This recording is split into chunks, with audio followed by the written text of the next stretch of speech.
बच्चों, आज हम हमारी पुस्तक वितान का पाठ नंबर 2 जन्मदिन इसको आज हम पढ़ेंगे। ओके बच्चों, शुरू करते हैं।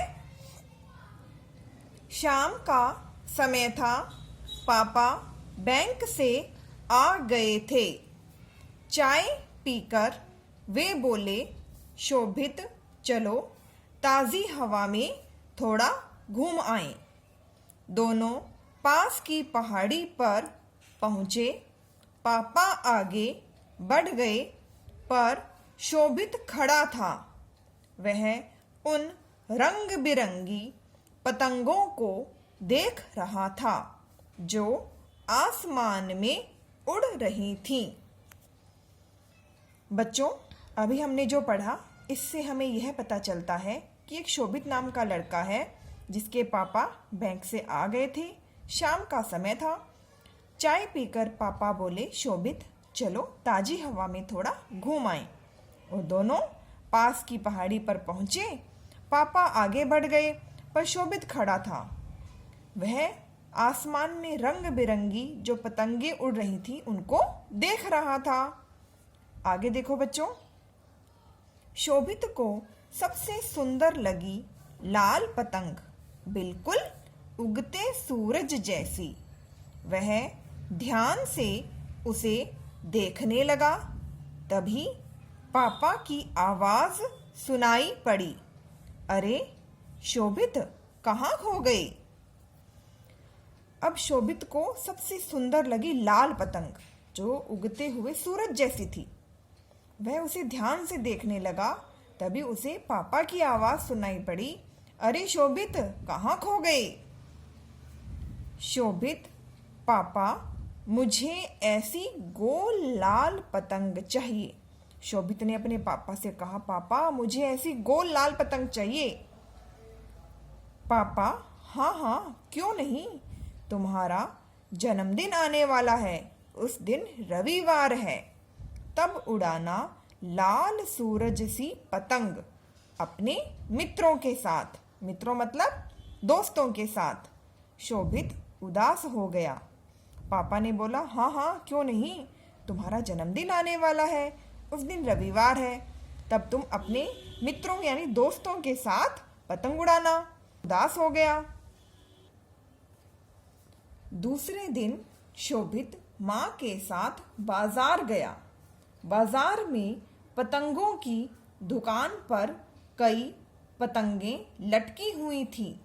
उनमें सबसे सुंदर लाल सूरज जैसी पतंग भी थी। अब क्या हुआ, दूसरे दिन वह अपनी माँ के साथ बाजार गया और बाजार में पतंगों की दुकान पर कई पतंगें लटकी हुई थी।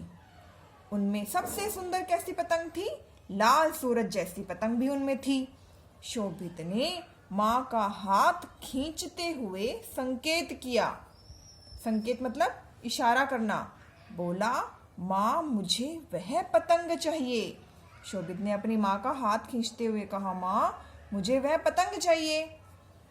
माँ को भी पतंग सुंदर लगी, पर वे बोली, आज नहीं शोभित, तुम्हारे जन्मदिन पर लेंगे।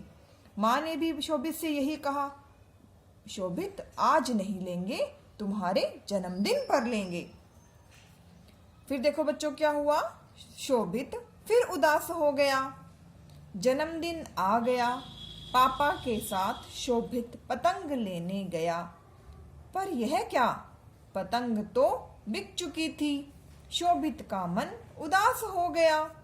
अब देखो जन्मदिन भी आ गया। शोभित पापा के साथ पतंग लेने गया, पर हुआ क्या, पतंग तो बिक चुकी थी। शोभित का मन उदास हो गया। घर आकर पापा ने माँ को बताया। माँ स्कूल में पढ़ाती थी। अब पापा जब घर आए, पापा ने माँ को सारी बात बताई। और माँ स्कूल में पढ़ाती थी यानी माँ अध्यापिका थी। उनके पास तरह तरह के रंगीन कागज रहते थे। वे बच्चों के लिए कुछ न कुछ बनाती रहती थी। उनके पास तरह तरह के रंगीन कागज रहते थे जिनसे वे बच्चों के लिए कुछ न कुछ बनाती रहती थी। अब देखो बच्चों आगे क्या हुआ। माँ ने पतंग बनाने का सामान इकट्ठा किया। रंगीन कागज, झाड़ू की सींक, कैंची, गोंद, धागा और चरखी मेज पर रखी। लाल कागज को गोल गोल काटा, सींक इस तरह लगाई कि पतंग बन गई। फिर उसमें धागा बांधा और चरखी शोभित को देते हुए बोली, लो पतंग उड़ने को तैयार है। अब देखो माँ ने क्या किया, पतंग बनाने के लिए जो सामान चाहिए वो इकट्ठा किया और सुंदर सी गोल लाल पतंग बनाकर शोभित को दी और चरखी देते हुए बोली, माँ लो बेटा पतंग उड़ने को तैयार है।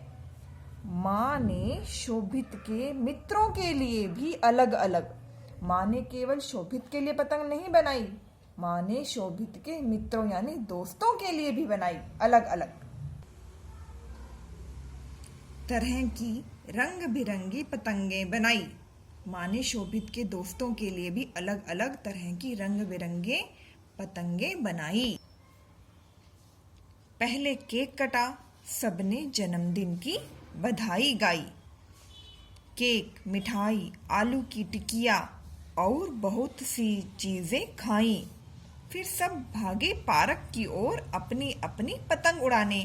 अब क्या हुआ, सबसे पहले केक काटा, सबने जन्मदिन की बधाई गाई, केक, मिठाई, आलू की टिकिया और बहुत सी चीजें खाई और फिर सब पतंग उड़ाने के लिए कहाँ भागे, पार्क की ओर। शोभित आज बहुत प्रसन्न था, यानी शोभित आज बहुत खुश था। उसकी सूरज जैसी लाल पतंग सचमुच के सूरज के साथ आसमान में थी, सबसे सुंदर, सबसे न्यारी। अब शोभित की पतंग बिल्कुल सूरज जैसी, सूरज के साथ आसमान में थी, सबसे सुंदर, सबसे न्यारी।